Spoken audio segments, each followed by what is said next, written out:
ہر حقیقت فریب لگتی ہے جب کوئی اتوار کو بیٹھے۔ اسٹڈی روم میں خاموشی پھیلی تھی۔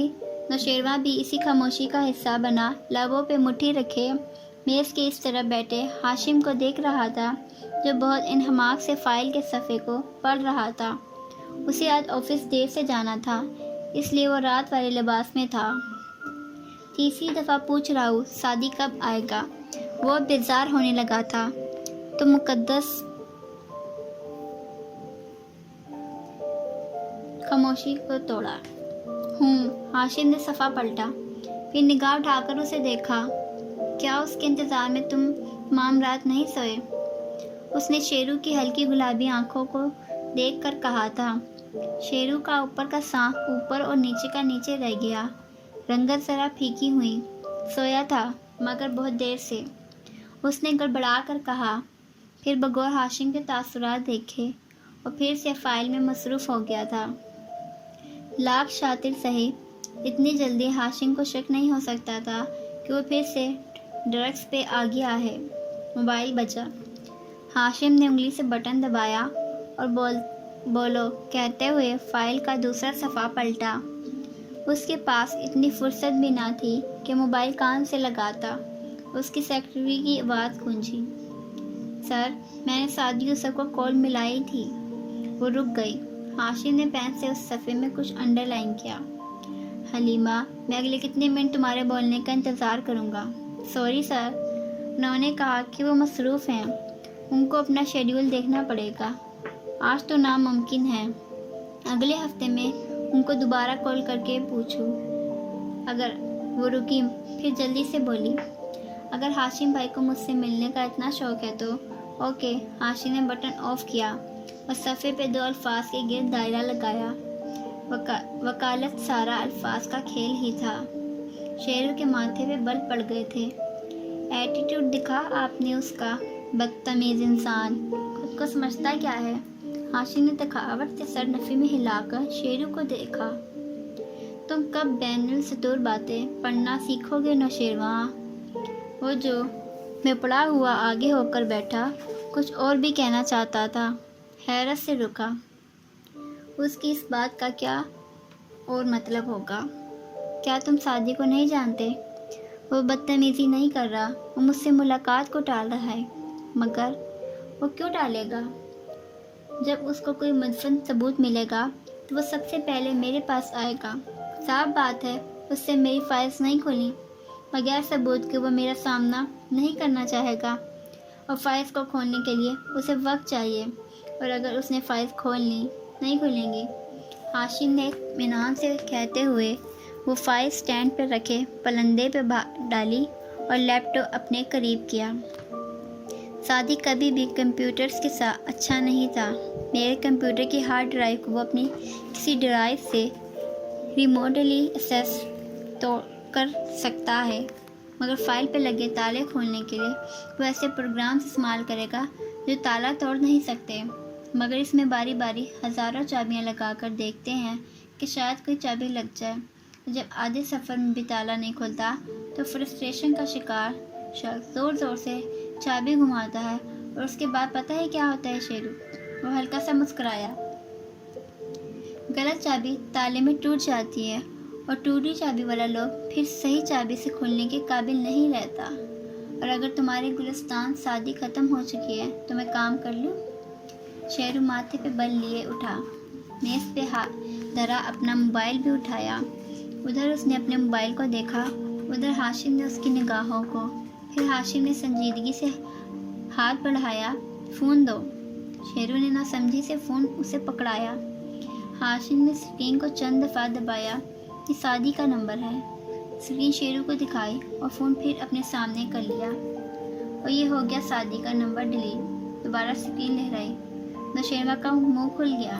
بھائی، مگر تم میری اسٹڈی سے نکال کر اسے کال کرنے اور اس پر غصہ کرنے کا سوچ رہے تھے نا؟ بالکل بھی انکار مت کرنا، مجھے معلوم ہے تم اس کا نمبر کہیں سے دوبارہ بھی لے سکتے ہو، مگر میں تمہیں یہ بتانے کی کوشش کر رہا ہوں کہ اگر تم نے سعدی کو چھیڑ کر میرے لیے کوئی مصیبت کھڑی کی تو میں تمہارے ساتھ کتنی سختی سے پیش آ سکتا ہوں۔ اس کا فون اپنی دراز میں ڈالتے ہوئے وہ قطعاً سے کہہ رہا تھا، شیرو نے خفگی سے اسے دیکھا، پھر اوکے کہہ کر مڑ گیا اور ناشتے کے لیے جاتے ہوئے فیونا سے کہہ دینا کہ آج کے سارے کھانے تمہیں تمہارے کمرے میں پہنچائے، کیونکہ آج کے دن تم گھر سے باہر نہیں نکلو گے۔ وہ کوئی دوسری کتاب کھولتے ہوئے کہہ رہا تھا۔ شیرو ہکا بکا سا پلٹا۔ میں 25 سال کا ہوں بھائی، اس نے احتجاجاً دبا دبا سا کہا۔ اور میں 37 کا۔ کیا مجھے دوبارہ دہرانے کی ضرورت ہے کہ تم آج کے لیے گراؤنڈڈ ہو؟ آئیبرو اٹھا کر ایک سچ نگاہ اس پہ ڈالتے ہاشم نے پوچھا۔ شیرو کے ساتھ ڈھیلے پڑ گئے۔ سوری بھائی، میں اسے اپروچ نہیں کروں گا اور میں اس بات پہ کل صبح یقین کروں گا۔ فیونا سے کہو میرا ناشتہ یہیں پہنچا دے، میں آفس دیر سے جاؤں گا۔ شیرو نے منہ بنا کر دروازہ کھولا اور باہر نکل گیا۔ اس کے نکلتے ہی ہاشم نے بند دروازے کو دیکھا اور ہلکا سا مسکرا کر سر جھٹکا۔ یہ کب بڑا ہوگا؟ واپس کتاب کی طرف متوجہ ہوتے ہوئے وہ لمحے بھر کو رکا، چہرہ اٹھا کر ادھر ادھر دیکھا۔ اسٹڈی کے ریکس، کتابیں، لیمپس، ایک عجیب سے نوسٹیلجیا نے ہاشم کو اپنی گرفت میں لے لیا۔ کتاب پرے کر کے اس نے پیچھے ٹیک لگائی اور قلم ہاتھوں میں گھماتے ان دور دیواروں کو دیکھنے لگا۔ اس کی آنکھوں میں گہری سوچ تھی۔ پھر اس نے اپنا موبائل نکالا اور جیسے ریت میں دبا کوئی گم شدہ صندوق ڈھونڈ رہا ہو، سعدی کا نمبر تلاش کیا۔ فون کان سے لگا کر وہ گھنٹی جاتے سنتا رہا۔ جی ہاشم بھائی۔ وہ آج بھی اس کی کال ریجیکٹ نہیں کر سکتا تھا۔ ہاشم کے لبوں پہ مسکراہٹ در آئی۔ تم نے آنے سے انکار کیوں کر دیا؟ وہ دوستانہ انداز میں پوچھ رہا تھا۔ وہ چند لمحے خاموش رہا۔ آج آفس دوبارہ سٹارٹ کیا ہے تو ابھی نکلنا مشکل ہوگا۔ تم چاہو تو میں تمہارے آفس آ جاتا ہوں، وہ نرمی سے بولا۔ آپ مجھ سے کیوں ملنا چاہتے ہیں ہاشم بھائی؟ کیونکہ مجھے لگتا ہے تم بدل گئے ہو۔ وقت بدل گیا ہے، وہ محتاط سا بول رہا تھا۔ ہاشم نے 2 انگلیوں سے آنکھیں مسلی، ناک کی ہڈی کو چٹکی میں لیا، پھر گہری سانس لی۔ وقت بھی وہی ہے اور میں بھی وہی ہوں اور تم بھی۔ شاید ہمارے درمیان کوئی غلط فہمی آ گئی ہے، میں وہ دور کرنا چاہتا ہوں۔ مجھے کوئی غلط فہمی نہیں ہے، اسے تو یقین تھا۔ ہاشم خاموش ہو گیا۔ چند لمحے اسٹڈی کی خاموشی ان دونوں کو بولنے پہ مجبور کرتی رہی، مگر دونوں چپ رہے۔ سعدی، کیا ہم واپس جا سکتے ہیں؟ اچھے وقتوں میں واپس، جب ہمارے درمیان یہ ذو معنی باتیں نہیں ہوا کرتی تھیں۔ تم رات کے 1 بجے بھی میری ایک کال پہ چلے آتے تھے۔ جب تم مجھے ہاشم بھائی کہا کرتے تھے تو دل سے کہتے تھے۔ کیا کوئی راستہ بچا ہے سعدی؟ شاید نہیں۔ ہاشم نے موبائل بند کر کے میز پہ ڈال دیا۔ اسٹڈی کے دور دیوار پھر سے بولنے لگے۔ اس کی سماعتوں میں اچھے وقتوں کی بعض گشت سنائی دینے لگی۔ بامشکل منصب کو ذہن سے جھٹکا ہاشم سیدھا ہوا اور کتاب پھر سے کھول لی۔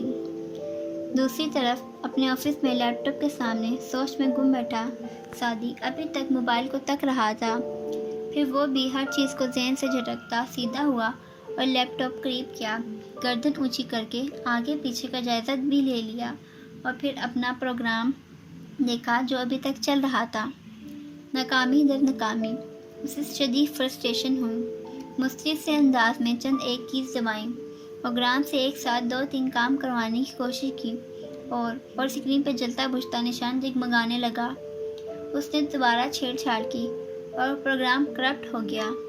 پارٹی کی ساری محنت ضائع چلی گئی تھی، چابی لاک میں ٹوٹ گئی تھی، سب برباد ہو گیا۔ فائلز ڈیمیج ہو چکی تھی اور اب کوئی بھی چیز ان کو ریکور نہیں کر سکتی تھی۔ اس نے سر دونوں ہاتھوں میں تھام لیا۔ وہ واقعی کمپیوٹر کے ساتھ اچھا نہ تھا اور وہ بغیر ثبوت کے کسی سے مدد بھی نہیں مانگ سکتا تھا۔ اب وہ کیا کرے؟ اس نے سر اٹھا کر اپنے آفس کو اجنبی نظروں سے پھیکی پڑتی رنگت کے ساتھ دیکھا۔ دوبارہ سے ہاشم کا کمپیوٹر، ناممکن۔ اب تو ہاشم اس کو اپنے قریب بھی نہ پٹکنے دے۔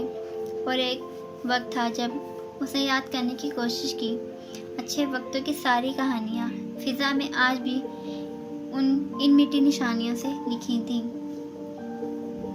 7 سال پہلے عشرت رستہ کو آواز دیا کرتی ہے، ہر نئے لمحے کی دہلیز پہ جا کر یادیں۔ کنٹریکٹ لا کی کلاس میں مخصوص خاموشی تھی۔ باہر اترتی شام کی سرسراہٹوں میں اندر کاغذ پہ قلم گھسیٹنے کی آواز مدغم ہو رہی تھی۔ تمام طلباء غور سے سنتے یا سننے کی اداکاری کرتے لیکچرر کی جانب متوجہ تھے، جو لیکچرر کا احترام کرتے ہوئے حسب عادت کہہ رہی تھی، میرا خیال ہے میری اتنی لمبی تقریر آپ میں سے بہت سو کی سمجھ میں آ گئی ہوگی، اور اگر میرا خیال درست ہے تو چند ایک کی سمجھ میں بھی نہیں آئی ہوگی، اس لیے وہ چند ایک ابھی یا امتحانات سے قبل میرے پاس فارغ وقت میں آ کر اپنی کنفیوژن کلیئر کر لیں۔ اگر آپ نے ایسا نہ کیا تو اپنے رزلٹ کی خرابی کی تمام ذمہ داریاں صرف آپ کے کندھوں پہ ہوں گی، رائٹ؟